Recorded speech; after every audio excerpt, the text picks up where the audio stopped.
हैं आप सभी सर्वे भवन्तु सुखिनः की अभिलाषा रखते हुए आज का टॉपिक हम डिस्कस करेंगे जो कि एग्जामिनेशंस की दृष्टि से इम्पॉर्टेंट है। यह जीके और एंशियंट हिस्ट्री से संबंधित है। But before starting session I would like to say please like, subscribe, share and motivate channel for new updates. It will be beneficial for you. You are most welcome for your suggestions and comments for teaching learning perspective. देखिए, GK और ancient history एक ऐसा विषय है जिसमें विभिन्न मतों एवं तथ्यों के पर्याप्त अध्ययन की आवश्यकता प्रतीत होती है. अभ्यर्थियों के कॉम्पिटिटिव एग्जाम्स के प्रति समझ को विकसित करने के लिए इस सेशन में जो भी तथ्य आपके सामने प्रस्तुत किए गए हैं उन्हें क्रमबद्ध तरीके से समझाया गया है ताकि आपको एग्जाम्स को क्वालिफाई करने में सुविधा रहे. इसके अतिरिक्त इसमें उन सभी तथ्यों को डिस्कस किया गया है जो कि एग्जामिनेशंस की दृष्टि से बेनिफिशियल है. इनसे संबंधित जो भी पॉइंट्स हैं उनसे संबंधित प्रश्न आप एग्जामिनेशंस में अवश्य पाएंगे. देखिए, इतिहास को अध्ययन की सुविधा की दृष्टि से 3 भागों में विभाजित किया गया है. इनमें पहला है प्रागैतिहासिक काल. इसे हम प्री हिस्टोरिक पीरियड बोलते हैं. प्रागैतिहासिक काल के अंतर्गत मानव जीवन में कोई भी प्रोग्रेस नहीं हुई थी और यही कारण था कि मानव के पास कोई भी किसी भी प्रकार का लिपि का ज्ञान नहीं था और लेखन से परिचित वह नहीं था. यानी मानव लिपि और लेखन कला से परिचित नहीं था. और इसके अंतर्गत जो समय है वो पाषाण काल एवं ताम्रकाल आता है. प्रागैतिहासिक काल के पश्चात आद्य ऐतिहासिक काल के संदर्भ में हम डिस्कस करेंगे जिसे प्रोटो हिस्टोरिक पीरियड कहा जाता है. इस युग में मनुष्य को लिपि का ज्ञान तो था, यानी लिपि का निर्माण तो उसने कर लिया था, लेकिन वह अपना लिखा हुआ पढ़ नहीं सकता था.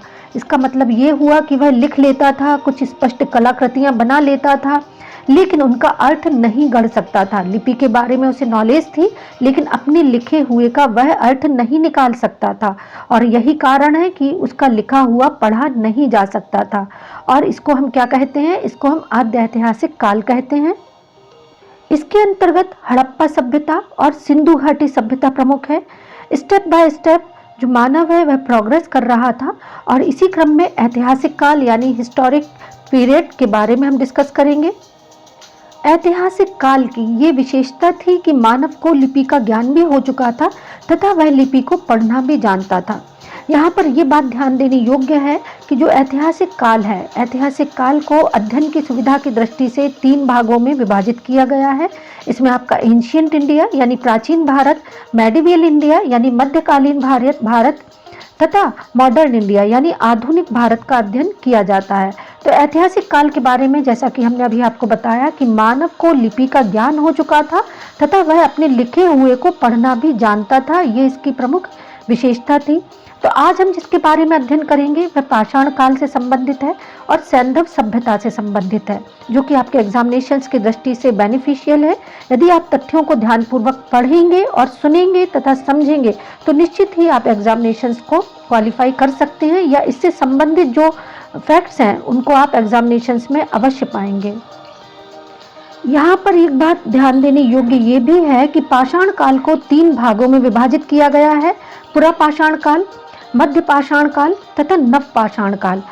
अब हम पाषाण काल के संदर्भ में फैक्ट वाइज अध्ययन करेंगे. First of all we have to see that ये पाषाण काल है. इसमें जो रॉबर्ट ब्रूस फुट थे वो कौन थे? भूगर्भ वैज्ञानिक एवं पुरातत्वविद थे. यानी आपको ये दिमाग में रखना है कि रॉबर्ट ब्रूस फुट एक भूगर्भ वैज्ञानिक एवं पुरातत्वविद थे और इन्होंने इस संदर्भ में विशेष कार्य किया है. ये किस रूप में जाने जाते हैं? भारतीय प्राग इतिहास का पिता कहा जाता है. और रॉबर्ट ब्रूस फुट को किसके रूप में जाना जाता है? भारतीय इतिहास का या भारतीय प्राग इतिहास का इनको पिता कहा जाता है. रॉबर्ट ब्रूस फुट के बारे में ये बात भी ध्यान देने योग्य है कि इन्होंने 1863 यानी 1863 में पाषाणकालीन सभ्यता की खोज की थी और ये एक भूगर्भ वैज्ञानिक थे जैसा कि हमने अभी आपको बताया. मूविंग टू नेक्स्ट पॉइंट कि कोपेनहेगन संग्रहालय की सामग्री से पाषाण काल और कांस्य और लौह युग का त्रियुगीन विभाजन किया गया था. तो ये किसने किया था? ये थॉमसन ने किया था. पशुपालन के साक्ष्य सर्वप्रथम मिलते हैं तो मध्य पाषाण काल में पशुपालन के साक्ष्य मिलते हैं. मूविंग टू नेक्स्ट पॉइंट कि मध्य पाषाण काल में पशुपालन के प्रमाण जहाँ से मिले वह स्थान है। मध्य पाषाण काल में पशुपालन के प्रमाण जहाँ से मिले वह स्थान कौन सा है? वह स्थान आदमगढ़ है। चौपानी, मांडो, काकोरिया और महदहा एवं सराय नाहर राय स्थलों में से हड्डी के उपकरण प्राप्त हुए हैं। ये महदहा से प्राप्त हुए हैं। यहाँ पे आपको ध्यान रखना है कि महदहा से कौन कौन से हड्डी के उपकरण प्राप्त हुए हैं। हड्डी से निर्मित आभूषण भारत में मध्य पाषाण काल में प्राप्त हुए हैं। वो कौन सा स्थान है? वो महदहा है। एक ही कब्र से 3 मानव कंकाल प्राप्त हुए हैं। तो वो कहाँ से है? कौन सा स्थान है? वो है दमदमा। तो ये आपको दिमाग में रखना है कि दमदमा से एक ही कब्र से 3 मानव कंकाल प्राप्त हुए हैं। खाद्यान्नों की कृषि सर्वप्रथम प्रारंभ हुई थी या खेती प्रारंभ हुई थी, वो किस काल में हुई थी? वो नव पाषाण काल में हुई थी। मूविंग टू नेक्स्ट पॉइंट, मैं इसको सेट कर लूं ताकि आपको भी स्क्रीन पर अच्छी तरह से दिख सके। खाद्यान्नों की कृषि सर्वप्रथम प्रारंभ हुई थी नवपाषाण काल में। भारत में मानव का सर्वप्रथम साक्ष्य मिलता है नर्मदा घाटी से। मानव द्वारा सर्वप्रथम प्रयुक्त अनाज था वो जौ था, यानी सर्वप्रथम प्रयुक्त अनाज क्या था? वो जौ था। दूसरा है, भारतीय उपमहाद्वीप में कृषि के प्राचीनतम साक्ष्य प्राप्त हुए हैं लोहरा देव से। ये आपको दिमाग में रखना है।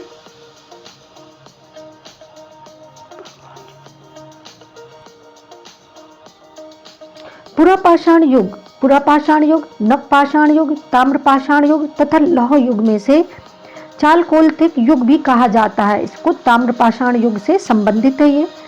Next, moving to next point, Amri, Mehrgarh, Kot Diji तथा कालीबंगा में से वह पूरा स्थान जहां से पाषाण संस्कृति से लेकर हड़प्पा सभ्यता तक के सांस्कृतिक अवशेष प्राप्त हुए हैं। तो वो स्थान कौन सा है? वो मेहरगढ़ है। नवदा टोली का उत्खनन करवाया था HD सांकलिया ने। ये आपको नाम याद रखना है, HD सांकलिया। नवदा टोली अवस्थित कहाँ है? ये मध्य प्रदेश में अवस्थित है। ये आपको दिमाग में रखना है इस चीज को। मूविंग टू नेक्स्ट पॉइंट कि बृहद पाषाण काल। बृहद पाषाण काल जो स्मारकों की पहचान की गई थी वो किस रूप में की गई थी? तो मृतक को दफनाने के स्थान के रूप में की गई थी। बृहद पाषाण काल में जिन स्मारकों की पहचान की गई थी वो मृतक को दफनाने के स्थान के रूप में की गई थी। राख का टीला, बुदिहाल, संगनकल्लू, कोलीडेहवा तथा ब्रह्मगिरी में से जिस नवपाषाणिक स्थल से संबंधित है वह स्थान कौन सा है? वह संगनकल्लू है। ये आपको दिमाग में रखना है। भीमबेटका प्रसिद्ध है। भीमबेटका किसके लिए प्रसिद्ध है? गुफाओं के शैल चित्र के लिए भीमबेटका प्रसिद्ध है। भारत में सर्वाधिक शैल चित्र प्राप्त हुए हैं। तो सर्वाधिक शैल चित्र भारत में भीमबेटका से प्राप्त हुए हैं। अजंता, भीमबेटका, बाघ, अमरावती में से वह स्थल जो प्रागैतिहासिक चित्रकला के लिए प्रसिद्ध है। तो कौन प्रसिद्ध है? ये भीमबेटका ही इसके लिए प्रसिद्ध है। भीमबेटका से संबंधित क्वेश्चंस आ जाते हैं और बहुत सारे फैक्ट्स बनते हैं, तो ये फैक्ट्स आपको दिमाग में रखने हैं। भीमबेटका की गुफाएं स्थित हैं अब्दुल्लागंज, रायसेन, मध्य प्रदेश में। भीमबेटका की गुफाएं कहाँ स्थित हैं? अब्दुल्लागंज, रायसेन, मध्य प्रदेश में स्थित हैं। मूविंग टू नेक्स्ट पॉइंट, गैरिक मृदभांड OCP का नामकरण हुआ था हस्तिनापुर में हुआ था। गैरिक मृदभांड पात्र OCP का नामकरण कहाँ हुआ था? हस्तिनापुर में हुआ था। ताम्रपाषाण काल में महाराष्ट्र के लोग मृतकों को घर के फर्श के नीचे दफनाते थे। तो उत्तर से दक्षिण की ओर किस दिशा, उनका जो दफनाने की दिशा रहती थी वो उत्तर से दक्षिण की ओर होती थी। ब्रह्मगिरी, बुर्जहोम, चिरान तथा मास्की में से वह स्थल जहाँ से मानव कंकाल के साथ कुत्ते का कंकाल भी शवदान से प्राप्त हुआ है वो स्थान है बुर्जहोम। बुर्जहोम वो स्थान है जहाँ से ये मानव कंकाल के साथ कुत्ते का कंकाल भी प्राप्त हुआ है। बुर्जहोम, कोलडेहवा, ब्रह्मगिरी, संगनकल्लू में से गर्त आवास के साक्ष्य प्राप्त हुए हैं। वो स्थान कौन सा है? वो है बुर्जहोम। तो ये आपको दिमाग में रखना है। Moving to next point, Vindhya क्षेत्र। विंध्य क्षेत्र का वह शिलाश्रय जहां से सर्वाधिक मानव कंकाल मिले हैं। लेखिया वो स्थान है जहां से सर्वाधिक मानव कंकाल प्राप्त हुए हैं। भारतीय पुरातत्व सर्वेक्षण संस्कृति, पर्यटन, विज्ञान और प्रौद्योगिकी तथा मानव संसाधन विकास विभागों, मंत्रालयों में से संलग्न कार्यालय है, तो वो संस्कृति मंत्रालय से संबंधित है या संस्कृति मंत्रालय का है। भारतीय पुरातत्व सर्वेक्षण के प्रथम महानिदेशक कौन थे? तो इसके जो प्रथम महानिदेशक थे वो जॉन मार्शल थे। अब हम सैंधव सभ्यता एवं संस्कृति के संबंध में डिस्कस कर लेते हैं। एग्जामिनेशंस में इससे संबंधित फैक्ट्स आ जाते हैं, क्वेश्चंस आ जाते हैं। सैंधव सभ्यता एवं संस्कृति। मानव समाज विलक्षण है क्योंकि वह मुख्यतया आश्रित होता है। तो वह मुख्यतया किस पर आश्रित होता है? संस्कृति पर आश्रित होता है। मानव समाज मुख्यतया संस्कृति पर आश्रित होता है। हड़प्पा जो सभ्यता है वो संबंधित है सिंधु घाटी सभ्यता से। ये आपको ध्यान रखना है कि जो हड़प्पा सभ्यता है वो सिंधु घाटी सभ्यता से संबंधित है। इसके अलावा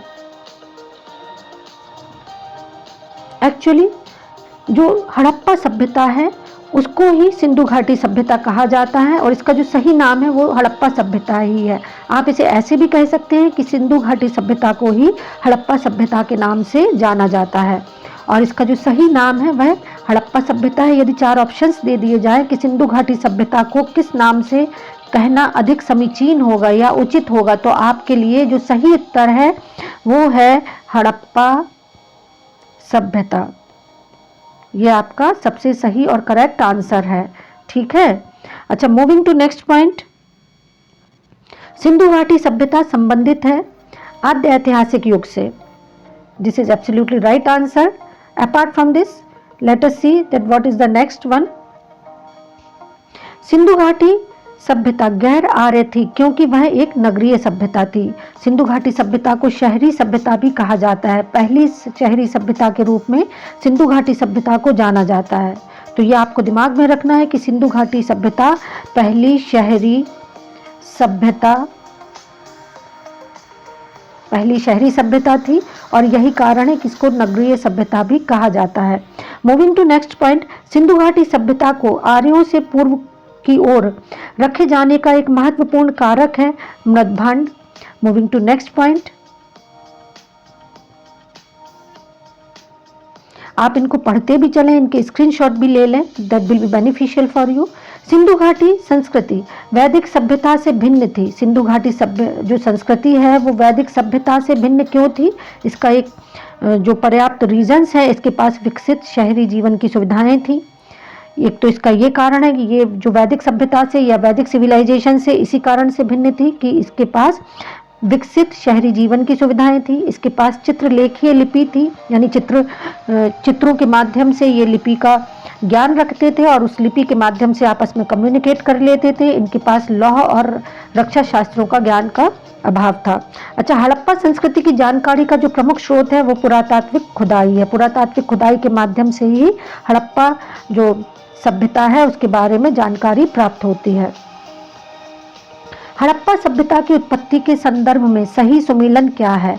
तो जो सही सुमेलन है वो यहाँ पर ऑलरेडी लिखा हुआ है और आपको हमें देखना है उसका सही आंसर। E.J.H. मैके, सुमेर लोगों से पलायन, सुमेर लोगों का पलायन, ये इन्होंने कहा है। हड़प्पा सभ्यता की उत्पत्ति के संदर्भ में किसने क्या स्टेटमेंट दिया है वो हमें यहाँ पर देखना है। तो जो एच मैके साहब हैं इन्होंने कहा है कि सुमेर से लोगों का पलायन। मार्टिमर व्हीलर ने कहा है कि पश्चिमी एशिया से सभ्यता के विचार का प्रवसन, इन्होंने इस संदर्भ में स्टेटमेंट दिया है। अमलनंदा घोष ने हड़प्पा सभ्यता का उद्भव पूर्व हड़प्पा सभ्यता की परिपक्वता के परिणाम स्वरूप बताया है।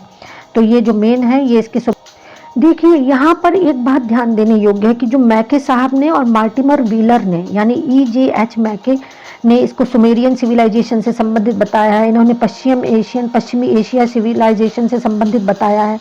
इसका मुख्य कारण ये है कि ये दोनों कौन थे? ये दोनों अंग्रेज थे, है ना। और अंग्रेज होने के कारण ये मानने को तैयार ही नहीं थे कि भारतीय सभ्यता इतनी विकसित हो सकती है या इतनी उच्च स्तरीय हो सकती है। तो इसलिए कभी ये कहते ये सुमेरियन सिविलाइजेशन से संबंधित है, तो कभी कहते पश्चिमी एशिया से संबंधित है। और ये इस बात पर, इस तथ्य पर विश्वास ही नहीं करते थे कि हिंदुस्तान जो हमारा है वो सबसे अधिक विकसित है और सर्वाधिक चीजें जो कि moving to next point, Bharat में चांदी की उपलब्धता के प्राचीनतम साक्ष्य मिलते हैं हड़प्पा संस्कृति में। हड़प्पा में मिट्टी के बर्तनों पर सामान्यतः उपयोग हुआ था। तो किस रंग से उपयोग हुआ था? लाल रंग से उपयोग हुआ था। मूर्ति पूजा का प्रारंभ कब से माना जाता है? तो मूर्ति पूजा का प्रारंभ पूर्व आर्य सभ्यता से माना जाता है। गाय, हाथी, गैंडा तथा बाघ पशुओं में से वह जिसका हड़प्पा संस्कृति में पाई गई टेराकोटा कलाकृति में निरूपण नहीं हुआ था। तो वो कौन सा है पशु? वो गाय है। ये आपको you have to remember all these facts also because this is beneficial for your exams also. Apart from this, moving to next point, सुमेलित है। सुमेलित क्या है? प्राचीन स्थल और पुरातात्विक खोज हमें यहाँ पर देखनी है। तो लोथल है वह गोदीबाड़ा में स्थित है। कालीबंगा कहाँ? कालीबंगा में क्या प्राप्त हुआ? जूता हुआ खेत कालीबंगा में प्राप्त हुआ। धौलावीरा में क्या प्राप्त हुआ? हड़प्पन लिपि के बड़े आकार के 10 चिन्हों वाला एक शिलालेख धौलावीरा स्थान पर प्राप्त हुआ। बनावली में क्या प्राप्त हुआ? पक्की मिट्टी की बनी हुई हल्की प्रतिकृति। ये दिमाग में रखना है। फिर से हम आपको बता देते हैं बिकॉज ये बार बार पूछ लिया जाता है कि जो लोथल है वो कहाँ पर स्थित है? वो गोदीबाड़ा में स्थित है। कालीबंगा से जुता हुआ खेत प्राप्त हुआ। धौलावीरा से हड़प्पन लिपि के बड़े आकार के 10 चिन्हों वाला एक शिलालेख प्राप्त हुआ और बनावली में पक्की मिट्टी की बनी हुई हल्की प्रतिकृति प्राप्त हुई। Let us see another points that what are the specific points। सुमेलित है, क्या सुमेलित है भाई? स्थल और नदी का नाम यहाँ पर हमें देखना है। जो हड़प्पा सिविलाइजेशन है वो कहाँ स्थित है? वो रावी नदी के तट पर स्थित है, यानी रावी नदी के किनारे स्थित है। हस्तिनापुर कहाँ है? गंगा के किनारे स्थित है, मेरठ के पास स्थित है, वहीं से गंगा है। नागार्जुन कोंडा कहाँ है? ये कृष्णा नदी के किनारे स्थित है, कृष्णा। पैठन कहाँ स्थित है? गोदावरी नदी के किनारे स्थित है। यहाँ पर भी हमें सही सुमेलन देखना है। बस्ती है और नदी का नाम है। तो जो हड़प्पा सिविलाइजेशन है वो रावी नदी के तट पर स्थित है या रावी नदी के किनारे स्थित है। कालीबंगा घग्गर नदी के किनारे पर स्थित है। इसको हकरा और सरस्वती नदी भी कहा जाता है। एक तो हकरा कहा जाता है, किसे कहा जाता है? घग्गर को। और सरस्वती नदी भी कहा जाता है ना। तो ये आपको दिमाग में रखना है। You have to remember all this. Apart from this, moving to next point कि लोथल कहाँ स्थित है? भोगवा नदी के किनारे स्थित है और रोपण सतलज नदी के किनारे पर स्थित है। ये इससे संबंधित जो नदियों से संबंधित विवेचन है वो यहाँ पर फाइंड आउट करना है आपको। Moving to next point, Sindhu सभ्यता के बारे में सत्य कथन है। एक तो ये है कि नगरों में नालियों की सुदृढ़ व्यवस्था थी। सिंधु सभ्यता के बारे में जो मेन कैरेक्टरिस्टिक है वो आपको पता होना चाहिए। आपके सामने विकल्प दे दिए जाएंगे, उनमें से सही विकल्प का चयन आपको करना होगा। नगरों में नालियों की सुदृढ़ व्यवस्था थी। व्यापार और वाणिज्य उन्नत दशा में था। मातृ देवी की उपासना की जाती थी। सिंधु घाटी सभ्यता जानी जाती है अपने नगर नियोजन के लिए और मोहनजोदड़ो और हड़प्पा के लिए। सिंधु घाटी सभ्यता इन जो विशेषताएं हैं इनके लिए जानी जाती है। सुमेलित कीजिए। और अपनी कृषि संबंधी कार्य एवं उद्योगों के लिए भी जानी जाती है। सुमेलित क्या है? आलमगीरपुर कहाँ स्थित है? उत्तर प्रदेश में स्थित है। लोथल कहाँ स्थित है? गुजरात में स्थित है। कालीबंगा कहाँ स्थित है? राजस्थान में स्थित है। रोपण कहाँ स्थित है? ये पंजाब में स्थित है। ये आपको ध्यान रखना है। Moving to next point, Alamgirpur Uttar Pradesh में है। बनावली हरियाणा में स्थित है। दायमाबाद महाराष्ट्र में स्थित है और राखीगढ़ी हरियाणा में स्थित है। This will be beneficial for you. Apart from this, moving to next point, हड़प्पीय स्थल कहाँ पर है? मांडा जम्मू कश्मीर में है। दायमाबाद महाराष्ट्र में है। कालीबंगा राजस्थान में है और राखीगढ़ी हरियाणा में स्थित है। हड़प्पा संस्कृति के सिंध में अवस्थित स्थल हैं मोहनजोदड़ो, चन्हूदड़ो, जुडेर जोदड़ो, आमरी, कोटदीजी एवं अली मुराद। ये इसके मेन स्थान है। हड़प्पा संस्कृति के सिंध में अवस्थित स्थानों के जो नाम है वो याद रखने हैं। मोहनजोदड़ो है, चन्हूदड़ो है, जुडेर जोदड़ो है और आमरी है, कोटदीजी है एवं अली मुराद है। चन्हूदड़ो के उत्खनन का निर्देशन किया था J.H. मैके ने किया था। कालीबंगा, हड़प्पा, लोथल एवं आलमगीरपुर में से सिंधु घाटी सभ्यता का वह स्थान जो अब पाकिस्तान में है वो हड़प्पा है। Moving to next point, let us see what are the others point. Dadheri एक परवर्ती हड़प्पीय पुरा स्थल है। कहाँ का स्थल है? ये पंजाब का है। हड़प्पा, मोहनजोदड़ो एवं लोथल में से सिंधु सभ्यता का वह स्थान जो भारत में स्थित है, वो कहाँ स्थित है? वो लोथल गुजरात में स्थित है। मूविंग टू नेक्स्ट पॉइंट, वह हड़प्पीय नगर जिसका प्रतिनिधित्व लोथल का पुरातत्व स्थल करता है स्थित था। कहाँ पर स्थित था? भोगवा नदी पर स्थित था।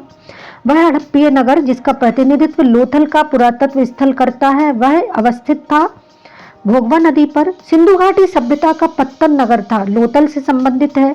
सिकंदरिया, लोथल, महास्थानगढ़, नागपट्टनम में से वह स्थान जो हड़प्पा का बंदरगाह है वह लोथल में स्थित है। Moving to next point, what are the other specific points? Kalibangan, Ropar, Pataliputra तथा लोथल में से वह जो सिंधु घाटी की सभ्यता से संबंधित स्थल नहीं है वो कौन सा स्थान है? वो पाटलिपुत्र है। भारत का सबसे बड़ा हड़प्पन पुरा स्थल है, वह राखीगढ़ी में स्थित है। हड़प्पा सभ्यता का सबसे बड़ा पुरा स्थल कौन सा है? वह मोहनजोदड़ो है। सिंधु घाटी के लोग विश्वास करते थे, किस पर विश्वास करते थे? मातृ देवी की पूजा पर, यानी मातृ शक्ति पर सिंधु घाटी के लोग विश्वास करते थे। सिंधु घाटी के लोग पूजा करते थे, किस किस की पूजा करते थे? मातृ देवी की। पशुपति की मूर्ति वहां से प्राप्त हुई है, इसलिए सिंधु घाटी सिविलाइजेशन में पशुपतिनाथ की मूर्ति प्राप्त हुई है, इसलिए वहां पर इसकी पूजा होती थी। पशुओं की और नागों की एवं वृक्षों की भी पूजा इसमें की जाती थी और ये पूजा हम आज भी करते हैं। आज भी हम बरगद और पीपल के वृक्षों को पूजते हैं, पशुपतिनाथ यानी भगवान शंकर को पूजते हैं। सिंधु घाटी सभ्यता की खोज निकालने में जिन दो भारतीयों का नाम है उनमें जो मुख्य भारतीय हैं वे हैं राखालदास बनर्जी। मोहनजोदड़ो की खोज इन्होंने की, यानी मोहनजोदड़ो सिविलाइजेशन की खोज का जो श्रेय दिया जाता है वो राखालदास बनर्जी को दिया जाता है। और दयाराम साहनी जी ने हड़प्पा सभ्यता की खोज की। हड़प्पा की खोज का जो श्रेय है वो दयाराम साहनी को जाता है। सुमेलित है, किससे संबंधित है? हड़प्पा सिविलाइजेशन की जो इन्होंने हड़प्पा सभ्यता की जो खोज की थी वो किसने की थी? दयाराम साहनी जी ने की थी। लोथल किससे संबंधित है? S.R. राव से संबंधित है। सुरकोटदा जेपी जोशी से संबंधित है और धौलावीरा जेपी जोशी से संबंधित है। These are the specific points for the examinations. Next है हड़प्पा का उत्खनन करने वाला प्रथम पुरातत्वविद जो इसके महत्व को नहीं समझ पाया था वो ए कनिंघम थे। क्यों? क्योंकि जब शुरू में जब खुदाई की गई तो इन्हें विश्वास नहीं हुआ या अन्य पुरातत्वविदों को ये विश्वास नहीं हुआ कि जो हड़प्पा सभ्यता है वो इतनी विशाल हो सकती है, या खुदाई में या नीचे इतनी विशाल संस्कृति, इतनी विशाल सभ्यता छुपी हुई है। ये बात उनको विश्वास नहीं हुई, इसलिए एकदम ये शुरू में इसका महत्व ए कनिंघम साहब नहीं समझ पाए और यही कारण है कि इनको कहा जाता है कि ये इसके महत्व को प्रारंभ में नहीं समझ पाए थे। R.D. बनर्जी के एन दीक्षित, M.S. वत्स तथा V.A. स्मिथ में से वह जो हड़प्पा और मोहनजोदड़ो के उत्खनन से संबंधित नहीं थे वे V.A. स्मिथ थे। सिंधु सभ्यता की विकसित में अवस्था में हड़प्पा, कालीबंगा, लोथल, मोहनजोदड़ो में से वह स्थल जहां से घरों और कुओं के अवशेष मिले हैं वह मोहनजोदड़ो है। आई होप आपका कॉन्सेप्ट क्लियर हुआ होगा। That's all for today. Please take care of yourself. Thank you for being with us. Thank you.